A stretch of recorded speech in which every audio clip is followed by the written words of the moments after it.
Yo, what's up, everybody? Welcome back to another episode of the GRP. Back at it on a Thursday, and we're that much closer to the weekend, which I am excited about.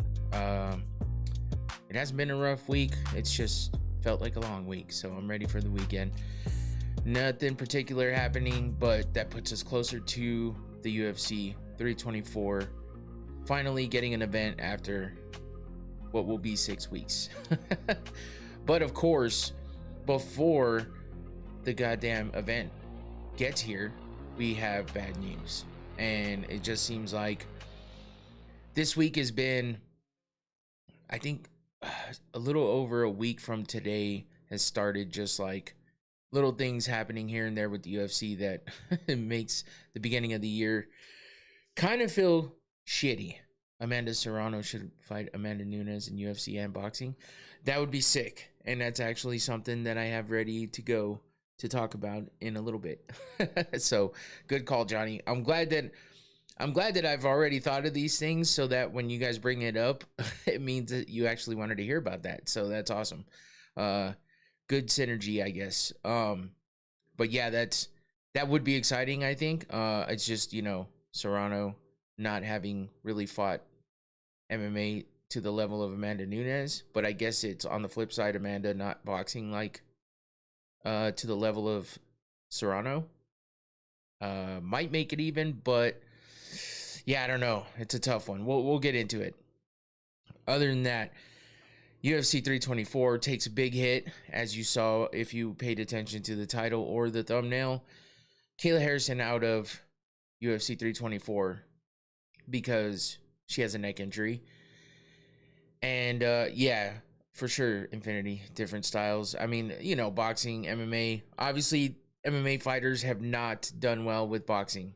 And so that's why I'm like, don't know if I want to see that side of it, but Amanda Serrano jumping in on a UFC fight, let's fucking finally have somebody high level in boxing jumping into the UFC. Hasn't really been done to that level since James Toney did it, but he was already old and just was not good. But yeah, fuck, man. I was just like, you can't be serious right now when I saw the news of Kayla, and I was just like, come on, man. Why does this have to start this way? That was the only official undisputed title on the line. We get an interim title only now, and it's an interim title that a lot of people don't even like. So it's a disappointing way to start the year, especially when we haven't had even one event yet. And of course, in going back to last year and the way that things were previously like set up, obviously we know because it hasn't been that far taken. We haven't been that far away from that, is the pay-per-view model, right? So the first pay-per-view of the year, regardless of whether there was fight nights before it or not, right away, that first pay-per-view, it's like, come on, man, we got to start off with a bang. We got to get a good one in here. This has to start good. And when you get the main event or the co-main that's just as big, if not bigger than the main event, and it drops out due to injury or whatever other kind of circumstances, it's a goddamn shame. So starting the year off hurts. And then on top of all that, there's all these other things included. So of course we'll get to that here in a minute, but as far as, I'm just disappointed about that. I'm just disappointed about that. But as far as the rest of the week goes, it's been okay. Last night was fun. Infinity's in the chat right now, but me and Infinity had a literal chat one-on-one for his channel, DJ Infinity AZ. You can go to his channel and subscribe and, like his videos. Go check out the reverse interview that we did last night. And we called it that because I interviewed him for his channel. So that sounds kind of weird, but that was the cool thing. It's different, something different. So he was going to do a breakdown of stuff of how he started and stuff like that. And I brought up the idea of, how about I interview you for your channel so you can get the things out that you want to get out without the pressure of having to go through it all in your head as you try to bring it out into words. So yeah, it was great, Infinity. I had a good time. So I appreciate you for letting me do that, and yeah, it was fun. So you guys can go check that out, because as you know, if you've been here before, or you're, obviously if you're here now, you see Infinity's in the chat all the time. He's a good friend, and we've been doing podcasts and stuff together for a while, so it's been good. And yeah, that's what made it a little more comfortable to be able to, for me, I appreciate doing it because it also helps me with my interviewing skills. Neil deGrasse Tyson, man. All is good, coming in hot. Oh shit. What's happening with you, man? But for me, it helps out with my interview skills too, because I mean, I haven't done one in a minute, but the last one I did was okay. The ones before that I felt like were a bit tough, but I did have to overcome some obstacles with, connectivity and stuff like that, bad Wi-Fi, bad service. So in between all that, I was getting a little flustered, and yeah, it was rough for me, I felt. So for me to get some good, reps in on the interviewing, and then being able to kind of try out a new style of sort of what I did, or how I set up the interview felt good. It felt good, and I felt like I was able to flow, transition well, from one topic to the other, and then, and get us back on track when we would get offline a little bit. So person to person interaction is very different than just presenting. Yeah, for sure. Yeah, it was good. It was good because, yeah, he said LU because I was, I'm teeing him up for things with my questions, and then, he's leading me into my next question. So it was a good back and forth, and it worked out well. So you guys can go check that out now.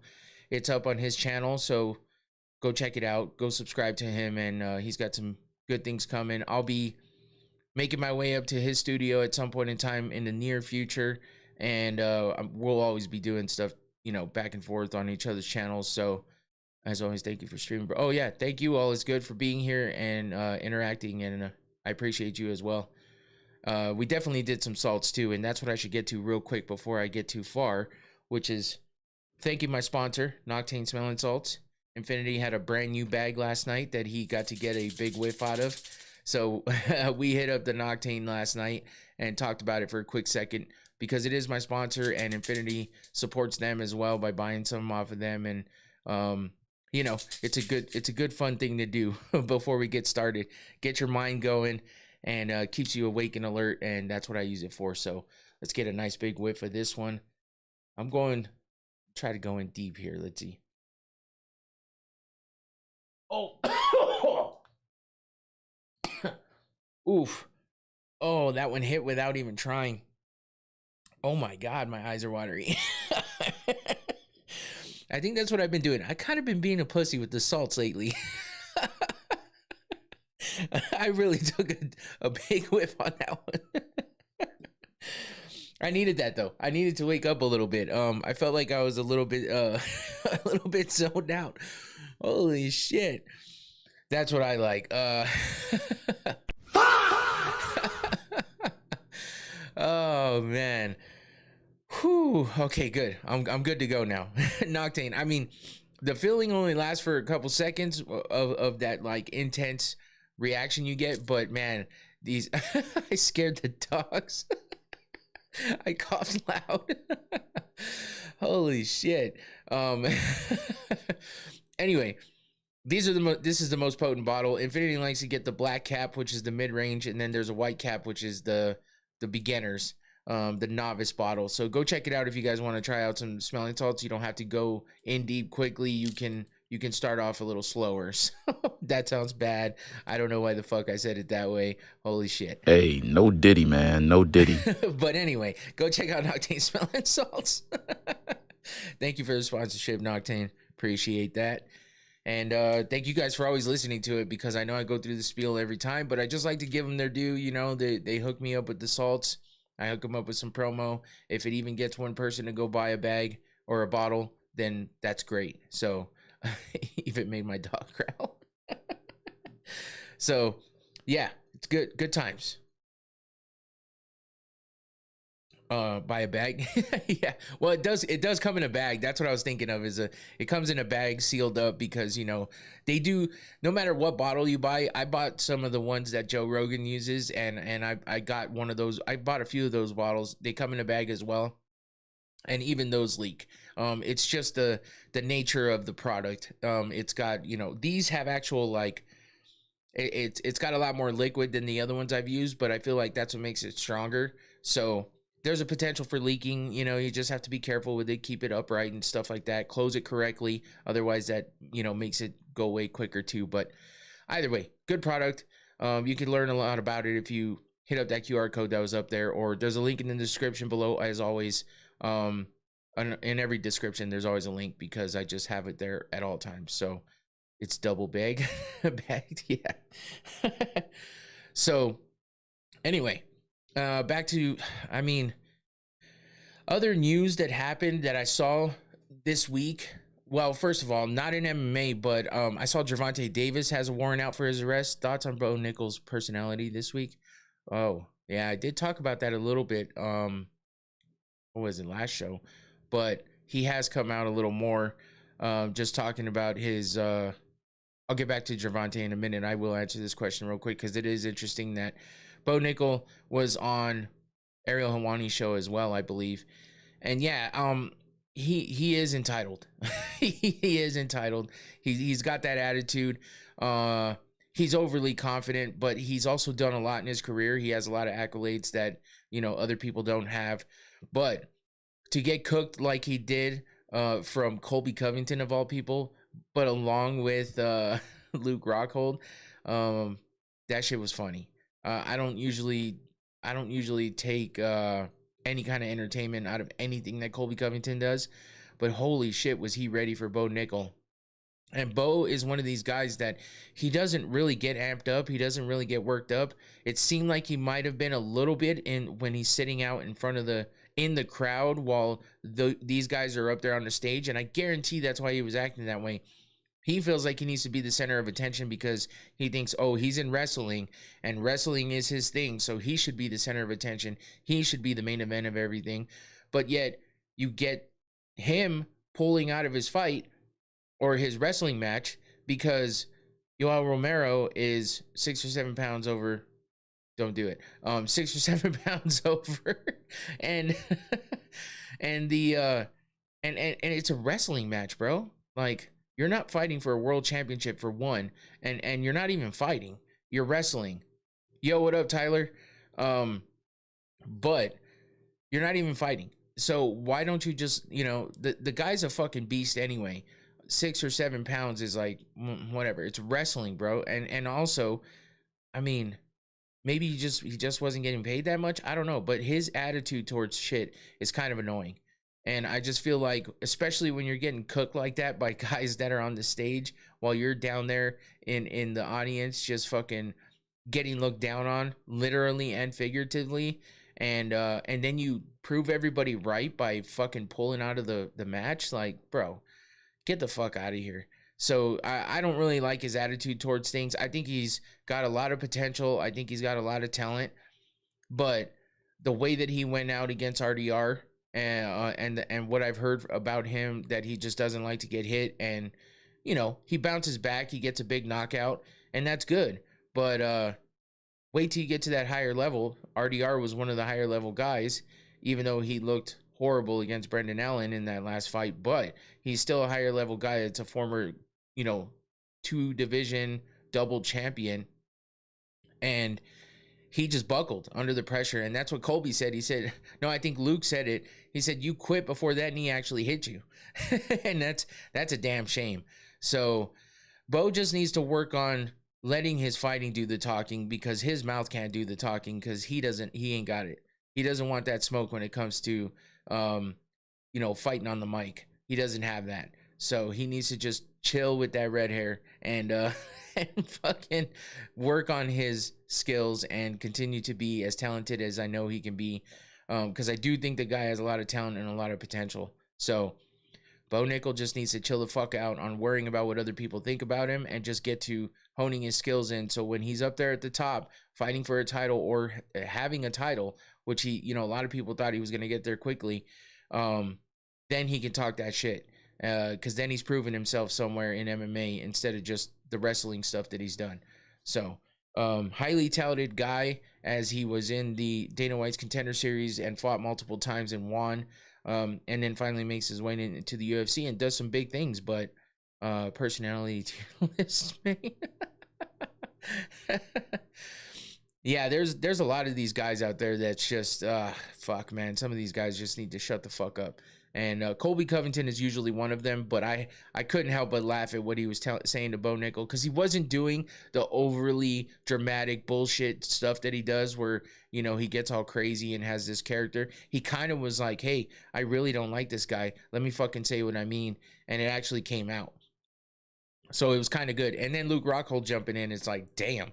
Neither one of these guys have a whole lot to talk about, though, but they've done stuff on that big stage. Luke Rockhold is a former champion in the UFC.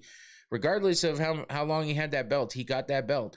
And on top of that, Colby was an interim champion. I mean, I don't really know how much you want to put into that. I don't give him much credit because I don't think even if he became champ that he would ever be able to hold that championship for very long. But and he looked like absolute trash in his last fight, his last couple fights. So I just don't like Colby at all. But listening to him, what he had to say to Bo was pretty fucking funny. So back to Gervonta Davis, though, there's a warrant put out for his arrest because of the assault charges he had, spanning from some shit that happened at a strip club apparently back in October.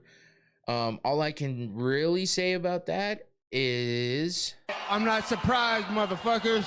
Gervonta Davis, he's not even the dude that can't keep his hands off women in the way that he's a pervert. He can't keep his hands off women in the way that he's a bitch and he's fucking smacking chicks around. And it's like, bro, go to jail and get your ass slapped by some big dude in there that's gonna overpower your ass. What's up, Tua? Because goddamn, you need to learn a lesson. Just keep your fucking hands off women and stop hitting them. You're a goddamn professional boxer. You don't need to be hitting women, bro. Go pick on some dudes if you need to hit somebody, and put that energy in the ring. Even though he's done a lot in the ring, but you know, come on, man, you're out there fucking hitting women. You're just a piece of shit. So, we'll give him this one too. You dumb motherfucker! But anyway, and then anything else going on that I can't fully remember anything else big that was talked about. Oh, the Daniel Cormier, John Jones thing. I know I was a little bit confused. They did that Elf reality show shit. Bo Nickel versus Anthony Smith versus Usman personality, man.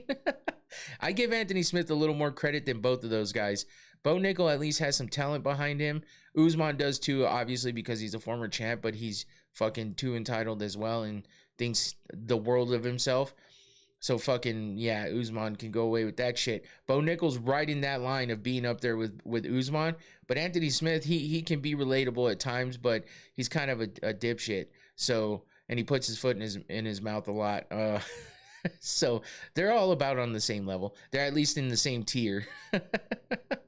Usman is amazing. Of course you think that, Tua. Of course. Personality-wise, he's not amazing. But fight-wise, yeah, he's been pretty good.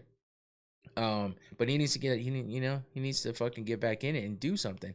But other than that, that John Jones and Daniel Cormier shit, I guess was legit. I kept saying I wasn't sure like what the John Jones comments about Cormier being a straight up asshole and treating people like shit and not connecting with the fighters out there when that's what he was there to do, was coach them.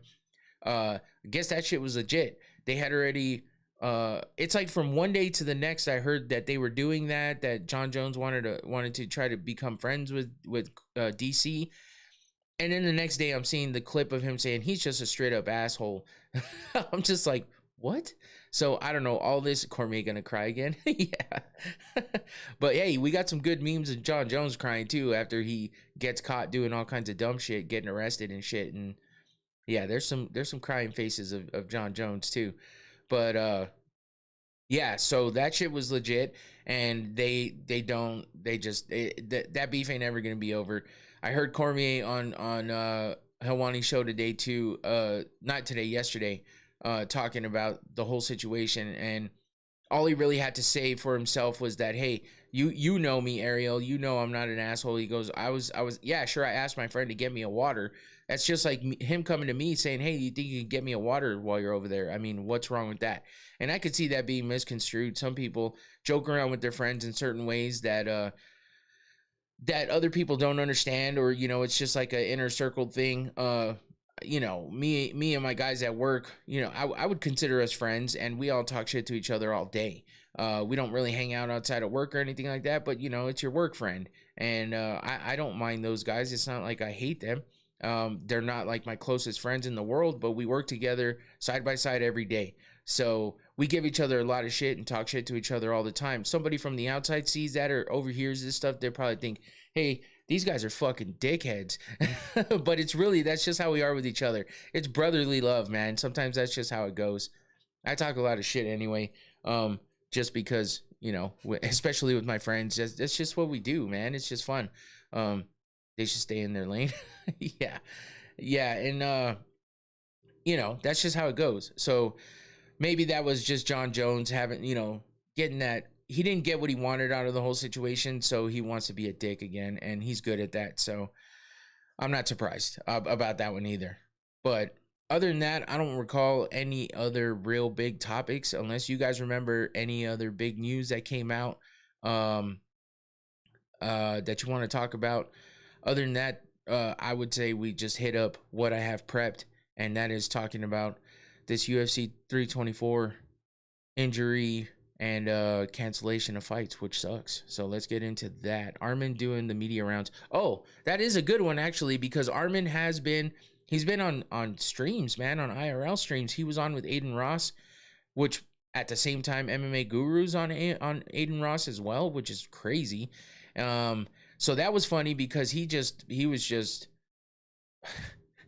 first of all, he threw MMA Guru around in the cage as they were wrestling, and he just ragdolled his ass, which is hilarious.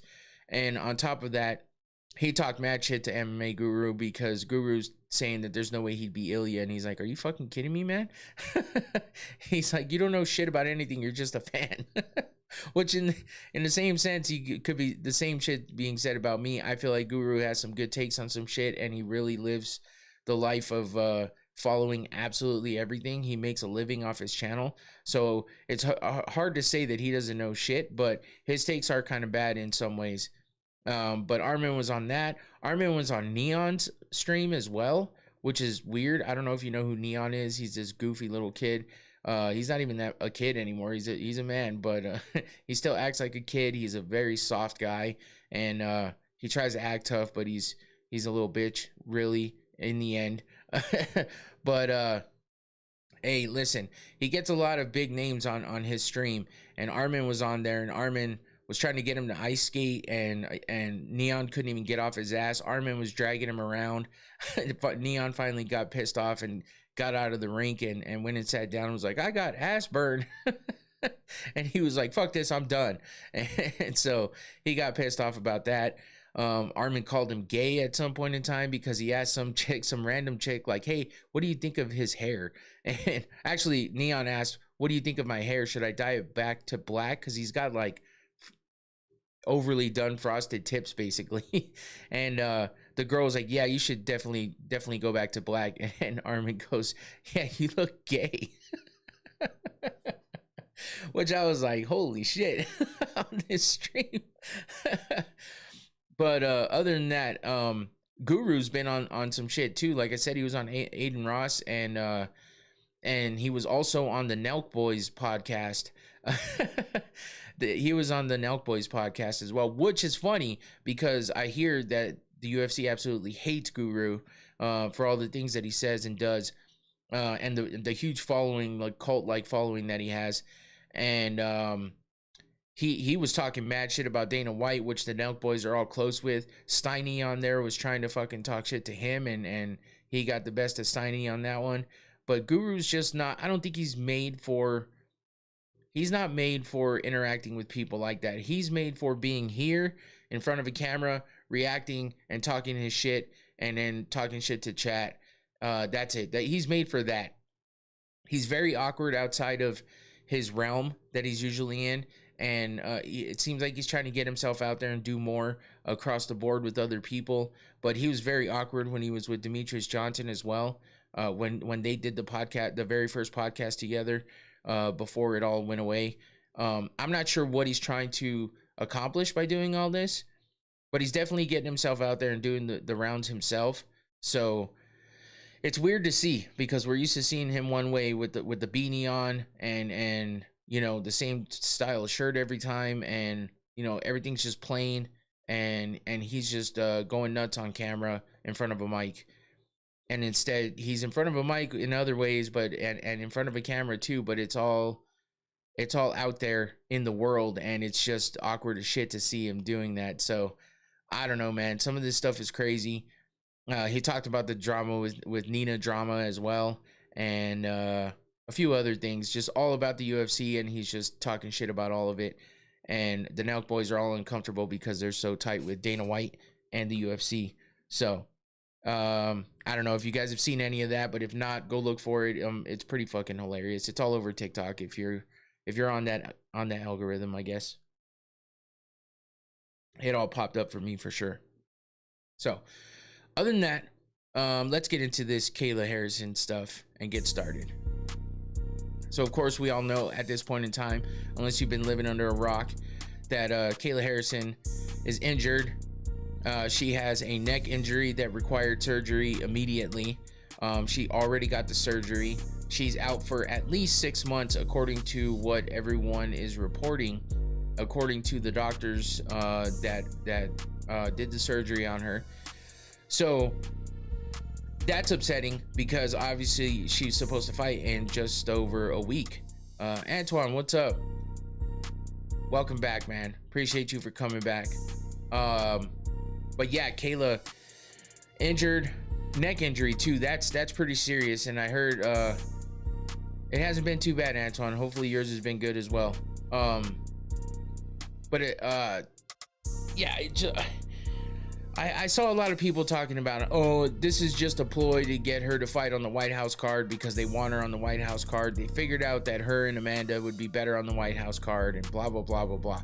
Sure, that makes sense. The fact that they should be on the White House card, because Kayla Harrison is the only reigning champion that is from the US. So of course it makes sense for her to be on the White House card, because she's the only US champion. But this fight was set up and was ready to go, and then we get this, the neck injury. Now this is a little tough to listen to, because she's emotional and she says a lot of ums, and she hesitates a lot. It's a little slow, but it's only like 2 minutes or so. So I wanted to play what she put out there. Cervical. Where do you come up with this shit? All is good. God damn. Oh, that's fucking funny, man. What's happening with you, man? So yeah, I just wanted to play what she posted on Instagram. So here it is. Let's take a listen. Hi guys. I just wanted to give a bit of an update on my end. Yeah. I mean, look at that fucking neck brace. Holy shit. This is a tough one.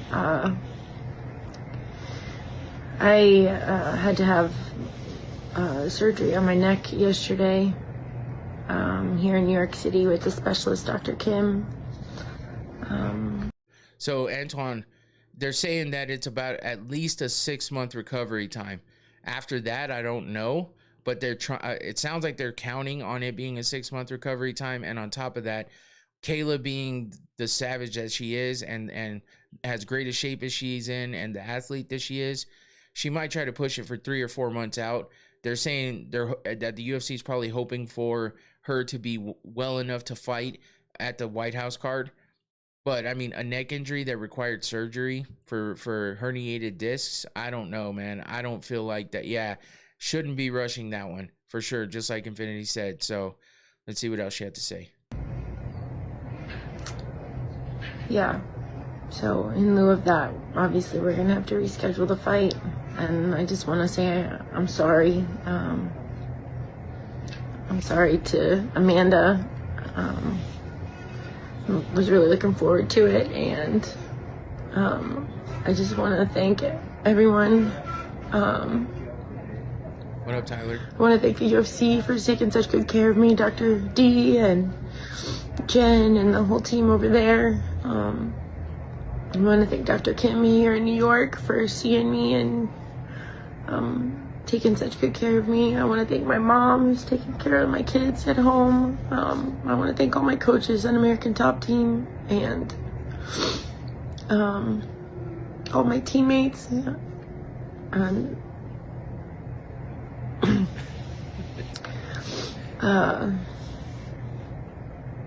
Yeah, this is day one of recovery and the road back starts now. You know, I don't know God's plans. I know He knows that this is my dream, so I gotta praise Him in the mountains and I gotta praise Him in the valleys, and so I'm grateful for this. I hope that it brings me closer to Him and that He uses this story in a mighty way. Yeah, so that's it. I'm sorry, guys. I'll be back soon. Yeah, I mean, I don't know. I get it, man. The jokes are funny and all, but like, I don't know how anybody could fake that. Unless, I mean, I guess anybody could fake anything. The green screen shit is funny though. But the thing is, you know, like Antoine said, it's devastating, but it adds more to the buildup, and it really does. You know, inadvertently. You know, it's kind of like it feels scripted and it feels like a movie because, you know, you're leading up to this huge fight. It's supposedly going to be the biggest women's fight in MMA to date, with Amanda coming back, who's considered the GOAT, and you know, multiple time champion coming in to fight her former teammate. They have bad blood when it comes to that stuff, and you know, she's supposed to be fighting her in the first fight card of the new broadcast deal, and it's so highly anticipated because everyone's like, damn, that main event. A lot of people have mixed feelings about that one. Some people thought this should have been the main event, and it's kind of good that it wasn't now, because, you know, with it being taken off the card. And yeah, it just sucks, man. So for you know, more than anything, I wish Kayla well, and I hope that yeah, for sure, all is good. Just said it, wishing her speedy recovery. I hope she gets well soon. I hope she doesn't push herself too fast, and you know, because I mean, a neck injury, I know she says that she doesn't have too much more under her belt to fight.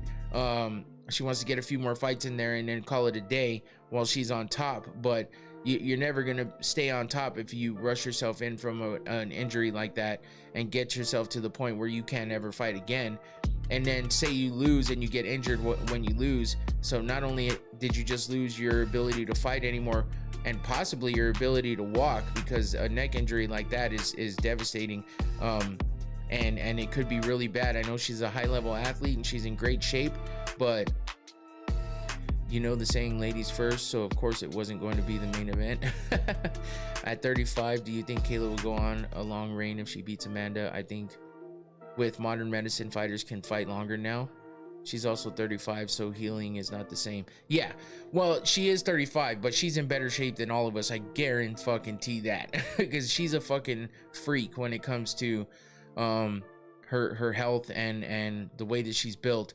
But she is getting older, and as far as what Antoine said, at 35, I don't think she's already talked about the fact that she's looking to beat Amanda, maybe get another fight or two in there, and then be done. So I just don't know. Johnny, I'm 600 pounds. I doubt that's the truth, but that's still funny. But I just don't see her doing a lot.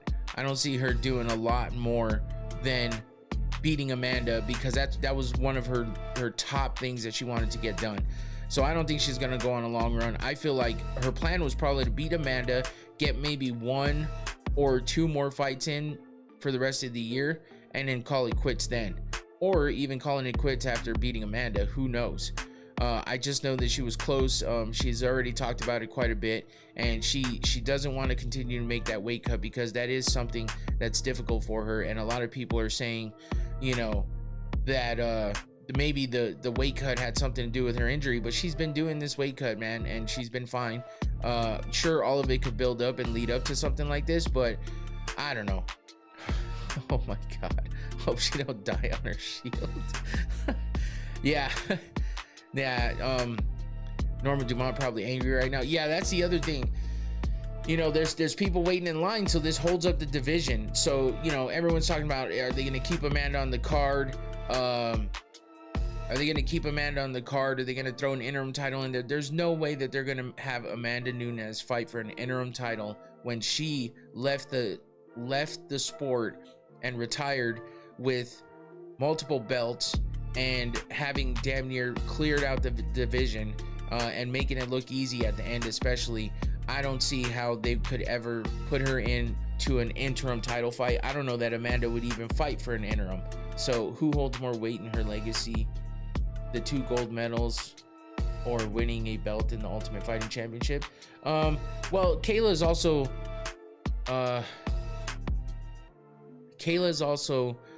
was a major champion in the PFL. She won plenty of tournaments. That's where she made a bulk of her money, winning those $1 million purses in PFL.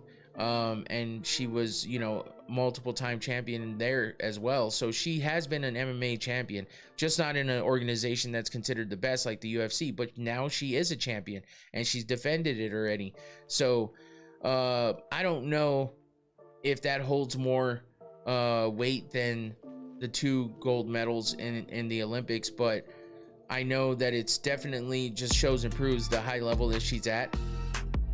Not to mention the things she's overcome in her life, because she was also assaulted sexually by her coach for a long time, and she's had to deal with a lot of trauma in her life, and you know, she's also had to deal with an addict for her sister.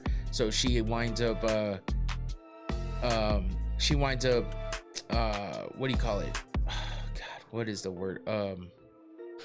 Adopting her sister's kids, who she claims is her kids now because she's raising them and her sister's, you know, not around for it. So yeah, it's crazy, man. There's a lot to it, but I'm not sure what she would even hold in a higher regard after her career's over. We'll find out. But neck injury can cause injuries that people can't come back from. Yeah, for sure. Infinity.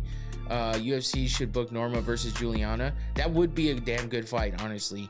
Kyle Harrison. Holy shit, Tyler. Oh man. Bruh. But yeah, so it's just one of those things. It's a tough one, man. And yeah, there's a lot of talks about who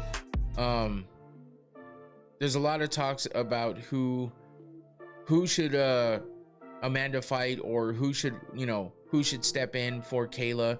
I don't think they're gonna have Amanda fight anybody. They want this fight. That's what brought Amanda back anyway. So why would she even want to fight another fight when she specifically came back for this one? So speaking on that, we actually had Amanda Serrano talking about wanting to step in, saying, you know, I would love the challenges. I'm still in fight shape. Hope the champ recovers well. So she threw her hat in to possibly fight, which would be insane. But there's no way that the UFC is going to bring in Amanda Serrano on a whim to fight Amanda Nunes, of all people. Not at this late notice. Maybe if we were like a month out, it would be a possibility. But do you think it's going to be a main event if it's not on the White House card? I don't know, because this kind of says a lot. You know, this card was supposed to be, you know, this was supposed to be the card that they were going to fight on, and they have an interim title fight ahead of them. So I don't think that they're going to make it a main event unless they're desperate for it. If she doesn't come back at the White House though, and it's after that, I think they might be hurting for title fights. So it might make sense that they would get them in as a main event. So it's not beyond the realm of possibilities, that's for sure. I like Serrano, but I don't think she want that smoke. The striking would ruin her. Amanda would just chain wrestle. UFC might take might make Nunes versus Shevchenko 3. But do we really want to see that? I mean, Amanda already beat Shevchenko. Maybe Shevchenko would get an edge because of the fact that, you know, Amanda's been out for a minute. So maybe the ring rust and all that might be a good way for Shevchenko to get back on Amanda for having lost to her.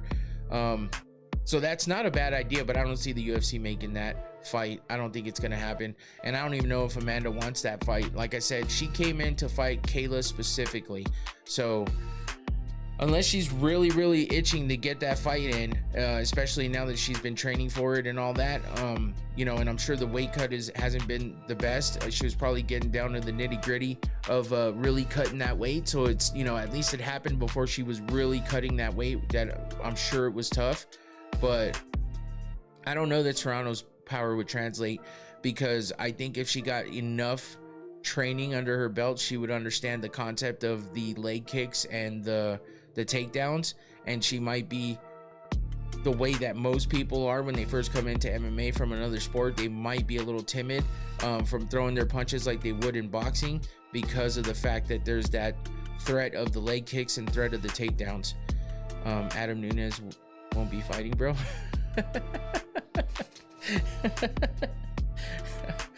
Oh my god, I wish the weight classes were larger so the cuts wouldn't be as insane. The problem is, though, the weight classes don't matter. It's the fighters wanting to get that advantage, and because they're allowed to cut the weight, that's why it happens. They can make the highest weight classes possible, and someone's still gonna try to weight bully. Someone's still gonna say, hey, I can make that weight, so I'm gonna make that weight, even though that's not what they need to do. Is make, if they're gonna make a change, well, more weight classes would make sense. You know, fill in those gaps in the couple weight classes where there's big gaps, like welterweight to middleweight, where there's 15 pounds, and then light heavyweight to heavyweight where there's 15 pounds. Fill those two in, we get a couple more weight classes, and then there's not as much of a jump between some of these divisions. But even the 10-pound weight jump makes people kind of lose their shit. So it's tough, man. It's tough. And then there's those tweeners that are there, you know, in between weight, that are too big for this weight class, but, you know, and have a hard time dropping weight, but are too small for the weight class above. And, you know, we've seen a few of those fighters and seen their struggles. So I don't know what to do about the weight class situation. It's kind of tough. The only thing I could see is that they would make them fight at their natural weight, within, like, you know, a certain range of weight that they can weigh, that they weigh in at walking around all the time. So the only thing you could do is, you know, not gain as much weight in between fights or something. But yeah, I don't know. It's a tough one. That's always a constant topic that people are trying to discuss. Do you think the atomweight division will be in the UFC by 2040? I don't know that Dana's even worried about the atomweight. I think he has a hard enough time getting the women in the 3 divisions that they have. I don't know that they want to go down that far. I don't think there's enough of a population in that weight class to make a good division for the women. Nunes Pena 3 is the only other fight I'd care to see Amanda in, but Nunes versus Kayla, hope would drop a good amount if Amanda fights someone else first. Oh, hype would drop. Okay. Atom weight is babies. There you go, Tyler. Yeah, I got you. So yeah, that's why I don't think they're gonna fight Amanda. She came back specifically for Kayla. I can't say that enough. Nunes versus Pena 3, that would be interesting, but not until she fights Kayla. Win or lose, I would love to see her fight Pena one more time, but especially if she wins, you know, Pena's gonna want to get back and try to beat her again. It's interesting because she has beat her, and she beat her for the belt as well. So seeing that happen, and then having Amanda come back and beat her as you know, as much as she did electron weight. The way that Amanda came back and beat her, I would definitely like to see a third one of those. Yo, what's up, Christian? Welcome back, man. Haven't seen you in a minute. Appreciate you for coming back. But yeah, I mean, I would like to see that fight. I just hate Juliana Pena. She's so fucking annoying. But still, I would love to see her get her ass whooped again by Amanda Nunes, for sure. So that's that. It's unfortunate, but at least we still have a pretty decent fight card, which I will go over real fast, and we're getting close, man. I got one more show. Likewise, got a newborn, man, so I've been busy, lol, but still always time for MMA. Oh shit, congrats, Christian. That's cool, man. I understand the struggle, bro, so don't want to even worry about it. I appreciate you for coming in whenever you can make it.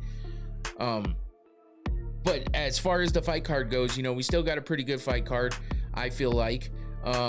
The main event is interesting to me, regardless of what anybody else thinks. Justin Gaethje versus Paddy Pimblett. Even though, you know, people don't think it's worth the interim title and that Armin should have got it and all that shit, you know, it is what it is. This is what we have. So for me, if this is going to be the fight, it's fine. Whatever. I'm down for it. And Justin Gaethje is never involved in a boring fight for the most part. And Paddy Pimblett comes out there ready to go.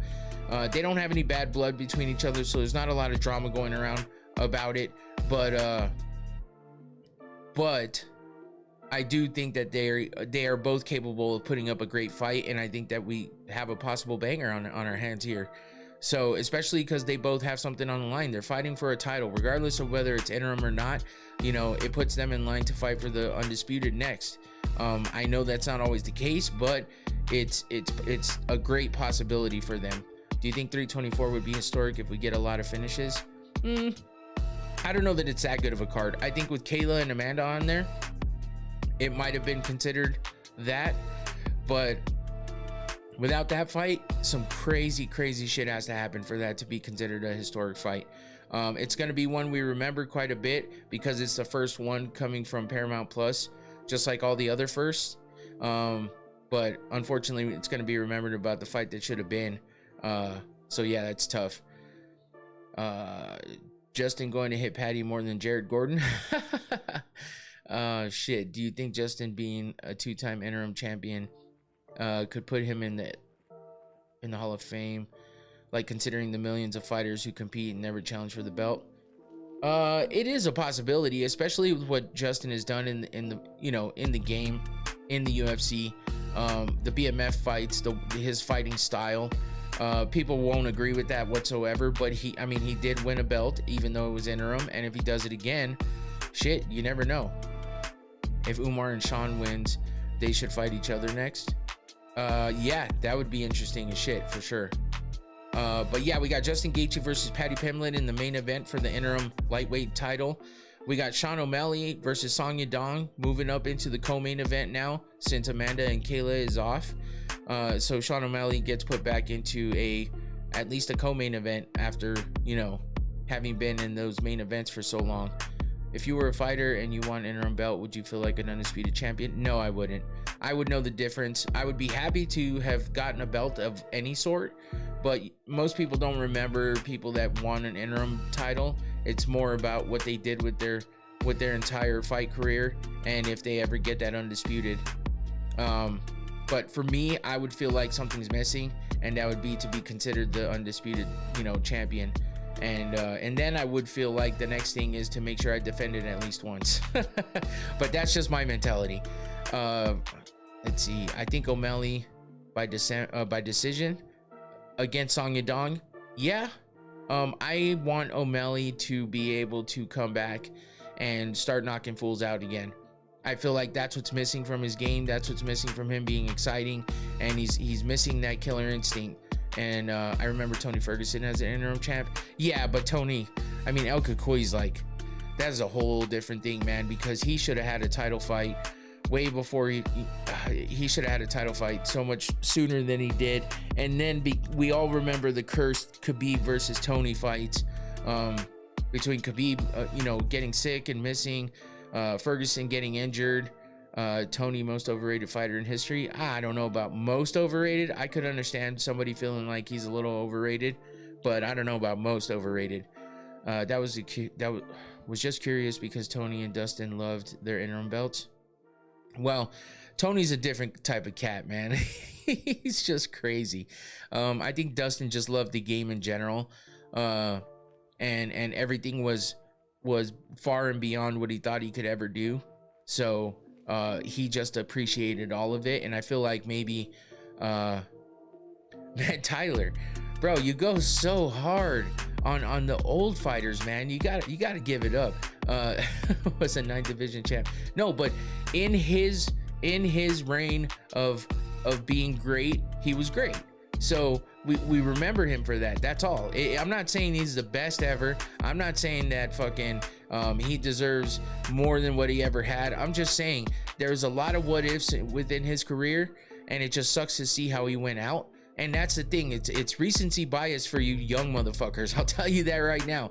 All you see from Tony Ferguson is him getting knocked out left and right, looking like trash in the octagon. But there's a whole different side of Tony that you weren't there to see, and it was a whole different thing when it was going on.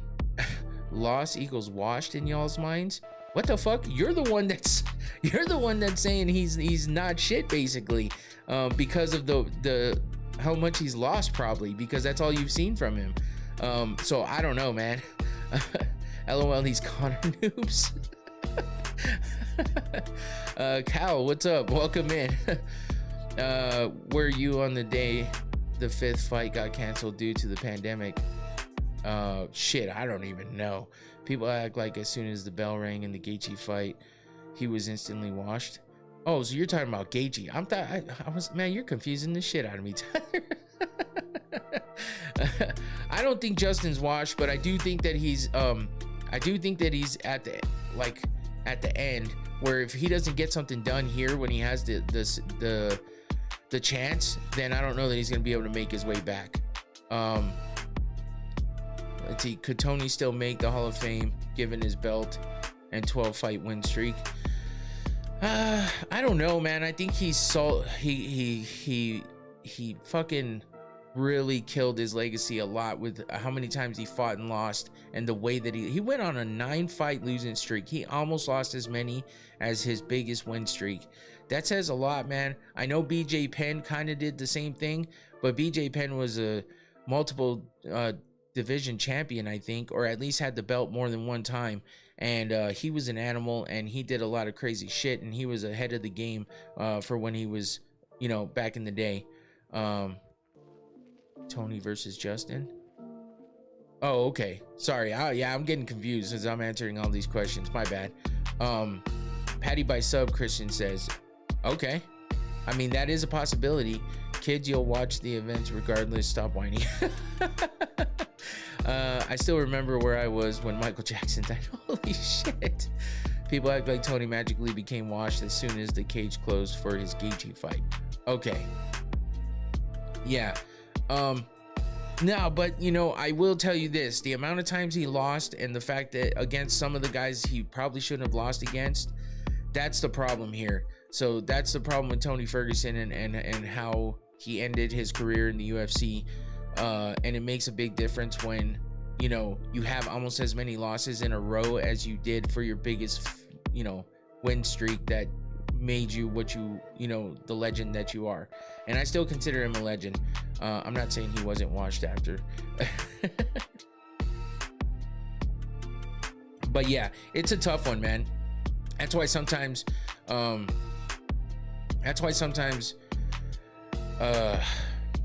talking about somebody going into the Hall of Fame or not, or whether they deserve it or not, it just gets a little like muddy waters, man. No matter where you step, it's fucked. So, do you think those UFC superstars of the UFC 100s could compete with the guys of today? Oh, fuck, man. Here we go with this shit again. Nothing against you, Antoine, but we had this whole battle with Tyler a couple shows ago. How would John Jones handle a loss? Like a little bitch, like he usually does when he loses in life, because sometimes he loses more in life than he does in the cage, that's for sure. Like, would GSP be competitive with Islam right now? It's tough, man. It's tough. It's a different type of fighter. I do think GSP would be a hell of a challenge for Islam right now. Whether he would beat him or not, that's tough. But it's like Aldo fans that act like as soon as the McGregor fight started, he's magically washed because they can't admit he's just met a better fighter. Brock Lesnar would have beaten the top 10 except for Tom, Curtis, and Jalton. Yeah, I mean, probably. Rick, are you giving me a compliment this time? Holy shit. I do have a crazy collection. It's not as big as you think. It's just the times that you jump in here, unless you're in here all the time and you're just lurking, which is fine. I don't care. But I don't really have that. I mean, I do have a lot of hats, but I don't have a crazy collection. It could be crazier, honestly. I hold back from buying hats a lot. But I do have a lot of hats I don't wear all the time. So sometimes I bring some out that maybe you haven't seen in a minute or something. I do have a lot of hats, but I just like wearing hats. I wear hats at work too, but I didn't wear hats for a long time. I wore them a lot when I was younger. I stopped wearing them for a long time, and then I started wearing them again, and I just like wearing them. It's an off and on thing, man. I don't know. Islam out strikes GSP 49-46 decision. All right, Daniel Cormier would have wrestled Alex to a decision or submit him. I mean, it's possible. Baseball Cap Museum of Oakland, California, dude. Bro, I didn't even know there was such a thing. Nah, but I think there's a criteria for sure. Like, I feel like Derek might make it given his title challenges and records. Talking about Derek Lewis. Yeah, I mean, fuck, I don't know, man. It's tough. It's tough going back and forth. Like, my daughter was asking me the other day if I've done a or giving me an idea to do like a Mount Rushmore of my favorite fighters, and I'm like, people ask me to do that all the time, and it's just tough for me because I over fucking think things, I over analyze things, and it's hard for me because then I start thinking about what they did later in their career or who might be better than them now. And this is what I was talking about earlier with Tyler with the recency bias shit. When you follow this sport so much, it's like, yeah, the old days were the old days, and then you start thinking about the nowadays and what people have done now, and it gets crazy. It gets crazy, and it's a tough one to think about. And we can speculate all we want, but we'll never know because a lot of these guys don't fight anymore. So I mean, it's fun to talk about sometimes, but some people take it too far. It gets a little bit annoying. Oh shit, all is good. Gary Sheffield, man. Yeah, the Padres did have a hat like this for they had, I think they had uniforms these colors at one point in time. This is a Braves hat though, but they make hats in all colors at this point, and so I got some shirts with some color on it, so I try to get a hat that might match or some shit, and when I started doing this show, I was wearing hats all the time, and I still do, so it's just one of those things. Cruz footwork would have been too much for Jan. Cruz doesn't beat Jan, Tyler says. I think that the way that Jan fought Merab in this last fight, that would be a tough one for Cruz, like when he lost to Cody Garbrandt. He wasn't ready for something like that, so I think that Cruz Jan might have beat.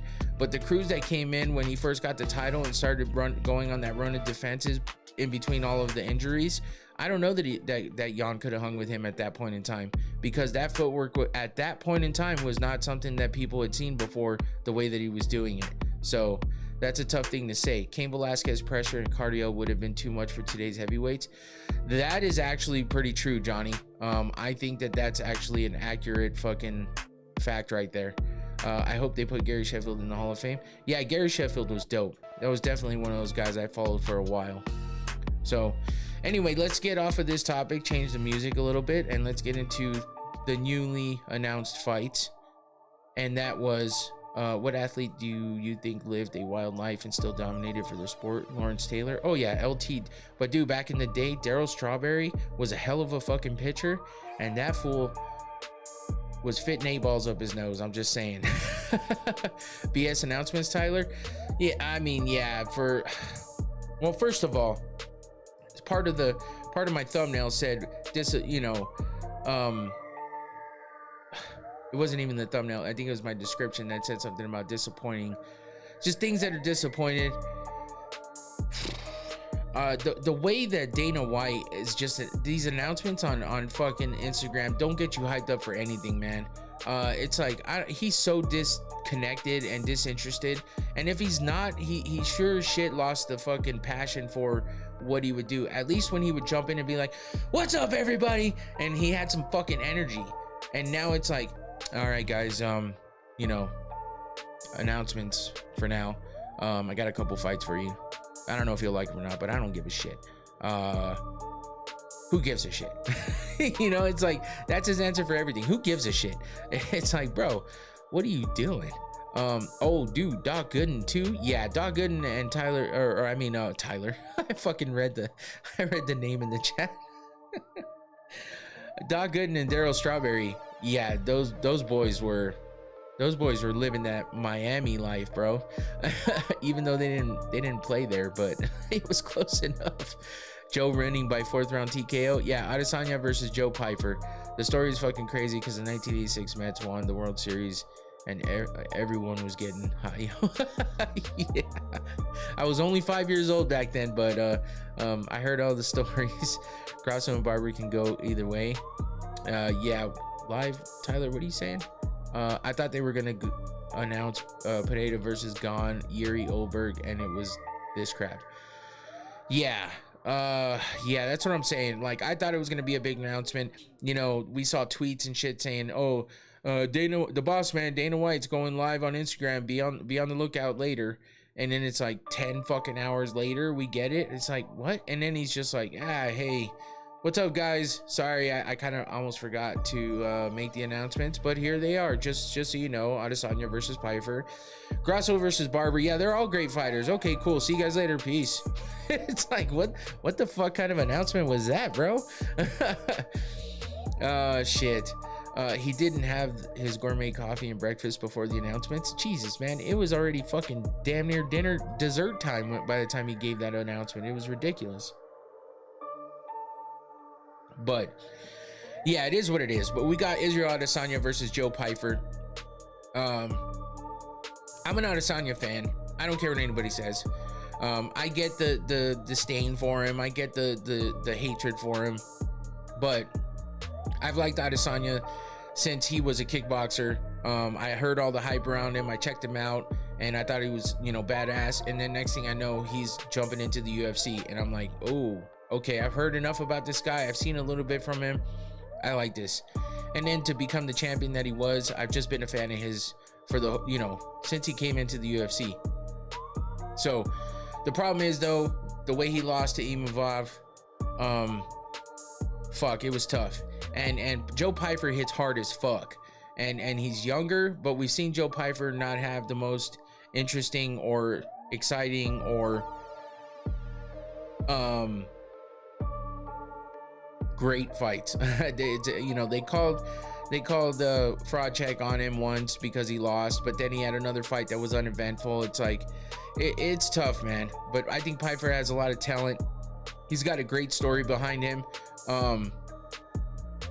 And it's just one of those things. But the problem is he puts a big threat on Adesanya because Adesanya just doesn't seem to be able to take a punch like he used to.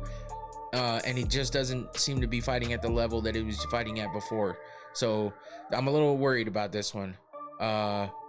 Do you think Israel is competing for the money or he still wants to be champion?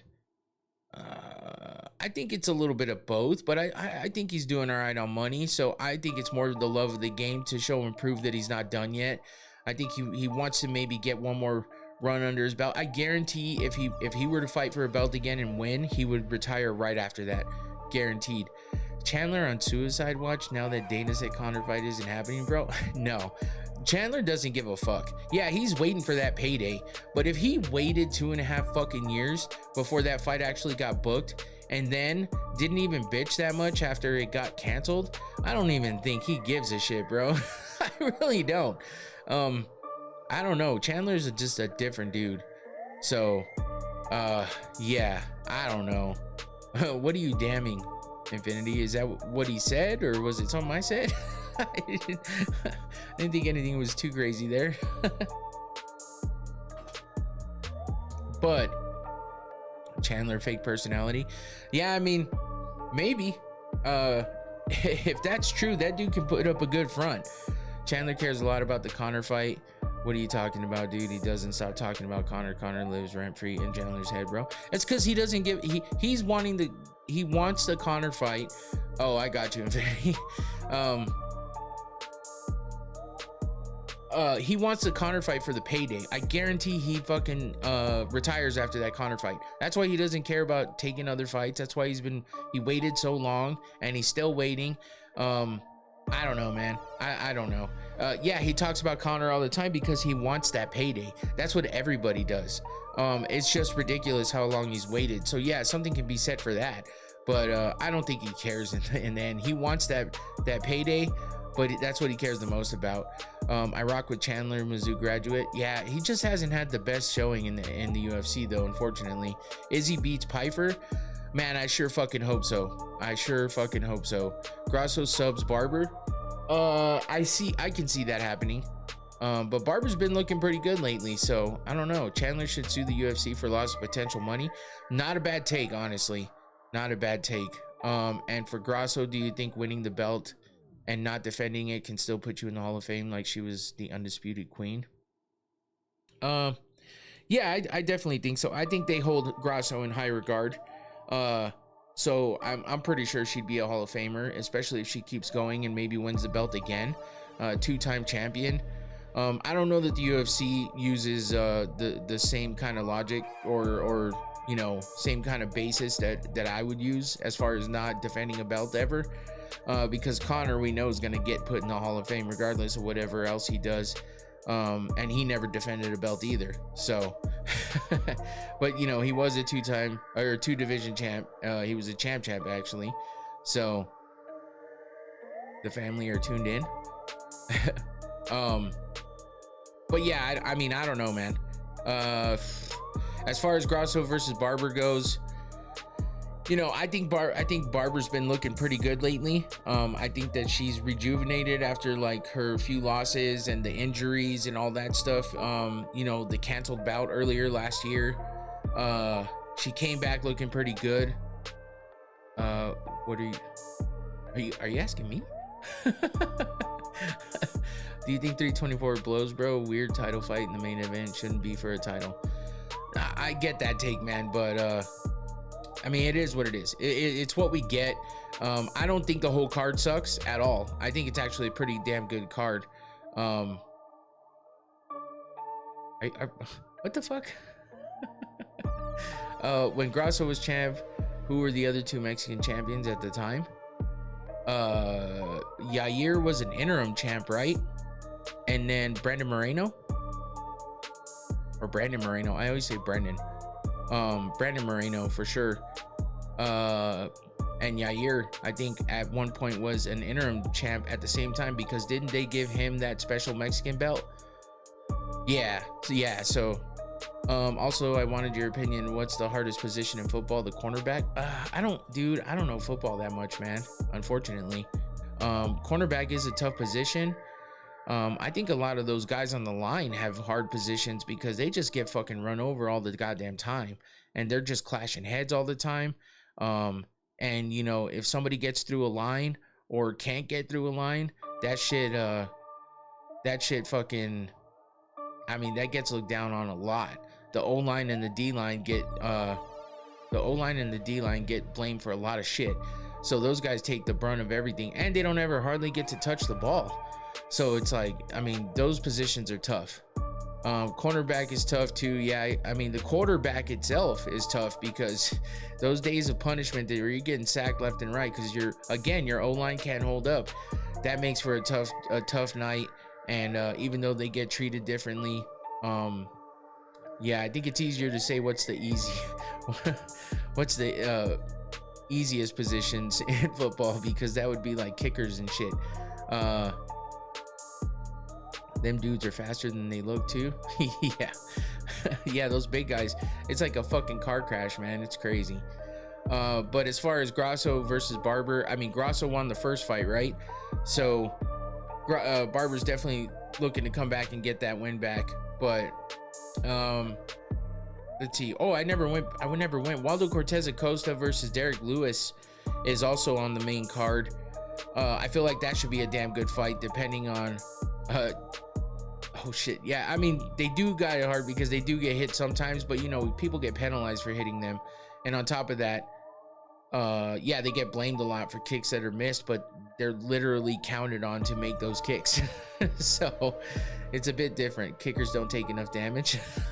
You would say that too. Waldo Cortez Acosta versus Derek Lewis is a damn good fight as well. Natalia Silva, everyone's always talking about Natalia Silva fighting Rose Namajunas. That should be a damn good fight. Brandon Allen versus Jean Silva. I'm looking forward to that fight, man. So I feel like this main card is going to be pretty fucking good, honestly, even though we're missing that women's title fight. I mean, looking at the prelims too, Umar versus Davison Figueiredo, that's a dope ass fight. Atiba Gauthier versus Andre Pulev. Gauthier is about to eat on that one, man.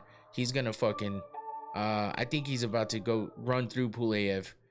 But yeah, Nikita Krylov versus Bukauskas, that should be a good one. Alex Perez versus Charles Johnson.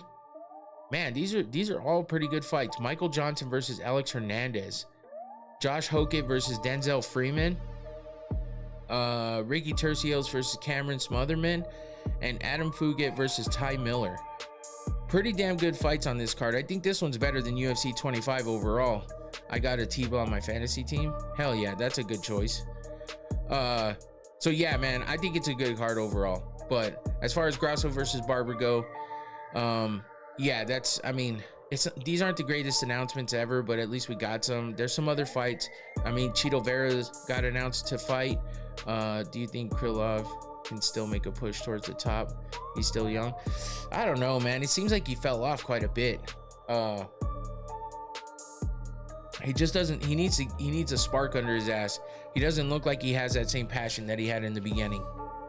So I think he's lacking something. He's got a mental block of some sort. So yeah, I don't know. I don't know that he's got it in him, honestly. What do you think will be the percentage increase for fighter pay? 0, probably 0. The only thing I've heard so far that's been concrete is that the fight bonuses are going to go up. That's the only thing Dana said. So I doubt it's going to go crazy. Cheeto losing to the Black Spartan. David Martinez is on my fantasy. That's who it was. Did I say that? I don't remember. Anyway, yeah, he's fighting David Martinez. That's a tough fight, man. Cheeto's definitely hasn't been the Cheeto of the past. So he needs to lock in against somebody like David Martinez, man. That's a bad doctor. That motherfucker doesn't look like a fighter. He looks like a goddamn CrossFit guy. And he's a doctor, so it's crazy, but he can fight. Do you think either Grasso or Barber can beat Manon? Yes, and I say that because Grasso gave Shevchenko a hell of a fight and beat her at multiple times. And so multiple times? No, she beat her once and then they came to a draw.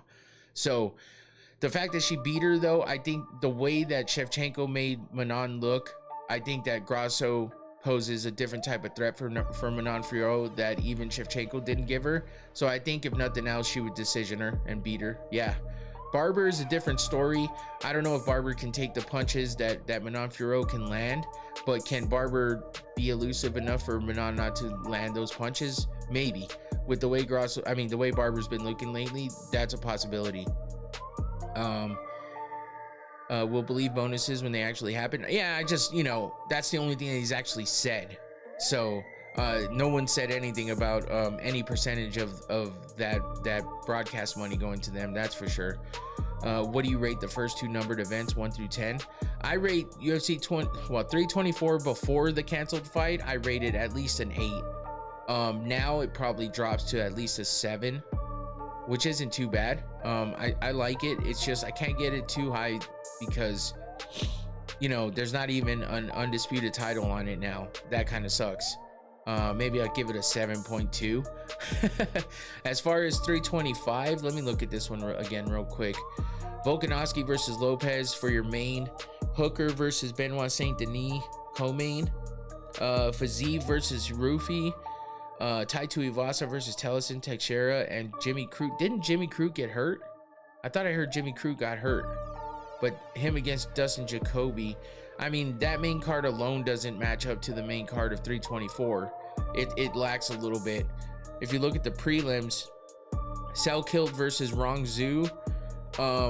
Justin Taffa versus Billy Allen Kana, Cam Rouston versus Cody Brundage, and Jacob Malkoon versus Torres Finney. So yeah, I would have to give 324 like a 6.5 maybe. I don't think it's a fantastic card. I think it's a decent card. What are we saying here? Thoughts on fighters dismissing? Huh? All is good. I guess it went away. So yeah, that's what I would give those events. But anyway, let's move on to the last thing I had prepped for, which was talking about this shit. I was hoping the fucking Apex would go away, but apparently it's not. Now it's called the Meta Apex. Because Meta is, I guess, now sponsoring the Apex Center, or it's named after Meta now with the sponsorship or whatever, for 5 years. So the fucking Apex is not going away, but they do hold other events in there. Zuffa Boxing is going to be held in there. UFC BJJ is held in there. They do Contender Series in there. So I was hoping they would keep it to stuff like Contender Series and BJJ maybe. But instead now we're still going to have fight nights in the Apex. They're expanding it to allow at least up to 1,000 people in the crowd. So at least you get something out of it, a little more of a crowd. That's what usually sucks about it, is you get these crazy ass fights that happen here and you barely get some randos yelling and screaming in the background. Do you think Volkanovski could go on like another 3 years? No, I don't think so. I think Volk is gonna hopefully win here, maybe get 1 or 2 more fights this year. I'm thinking 1 more, and then call it quits. I don't think he's fighting past 2026. I heard they're gonna start selling tickets though. Yeah. So up to 1,000 people. Yep. At least we get live environment. Yeah, that's the good part about it. So I mean, it'd be dope to go see one in such a small like area, compacted area, more, you know, intimate type situation. But it just does not come across on TV well. So maybe it gets better with the extra people added in and stuff like that. We'll have to wait and see. But I was just like, fuck, man, I hate these goddamn Apex cards because they always suck. And you know, you're just having to sit through shitty ass fights and not even have a crowd. Or else sit through great fucking fights and then it just feels like half-assed because there's no crowd there to even hype anybody up. And then you're listening to Bruce Buffer scream out loud like he was in a fucking sold out arena of 20,000 people and there's like 20 people there. So it's rough, man. It's rough. What's happening with you, man? But yeah, I don't know. But now we definitely have the Apex here for 5 years at least, because Meta's now the sponsor of the Apex. So now it's not just called the Apex, it's called the Meta Apex. So whatever. But anyway, that's about all I got for you guys right now. And that's just, you know, because there's not a whole lot going on. Let's get ready to never mind. Yeah. But that's really all we got going on, man. We got one more show before I can actually get back to breaking down fights or previewing fights and shit like that. Back to the normal show, back to reality. But yeah, now I got to come up with some content between now and Sunday to figure out what's up. Now I got to figure out what to do between now and Sunday for Sunday's show. So if you got anything you want to hear, got any ideas, what's your favorite prospect right now? Well,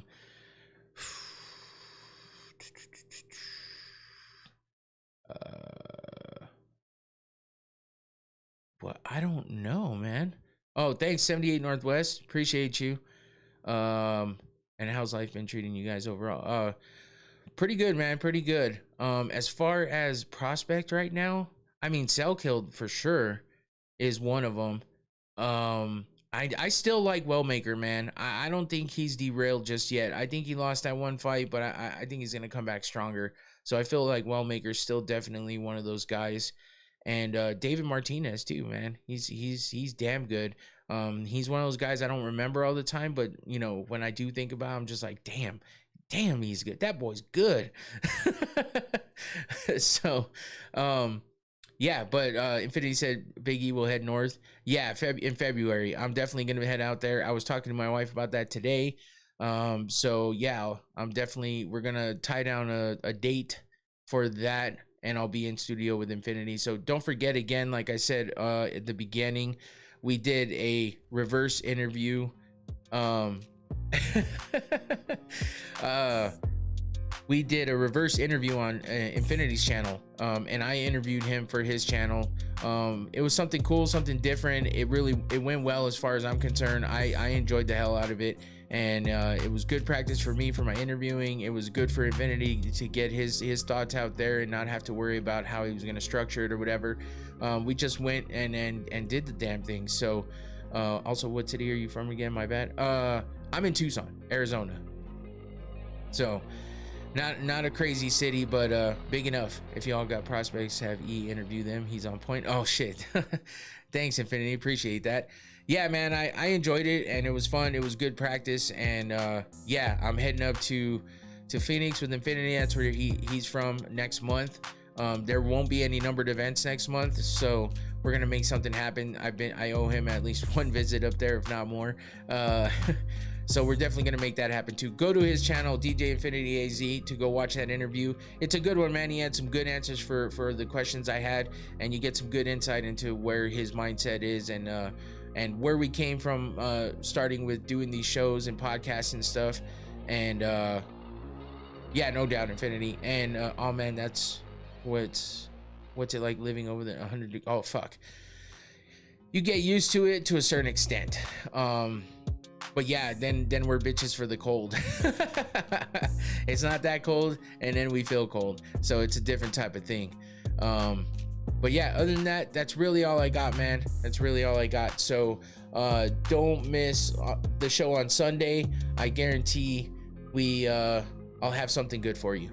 And you know, between all the news coming up or whatever, I'll have something good for you. So come back on Sunday and check it out. Thanks for everybody for being in here. Thanks for all the interaction. I appreciate the hell out of you guys. You make this show funner to do, and it keeps me engaged and interested. Thank you all for being here. I appreciate you all. And yeah, I'll see you Sunday. That's it for me. I'm out of here. Take it easy. Peace.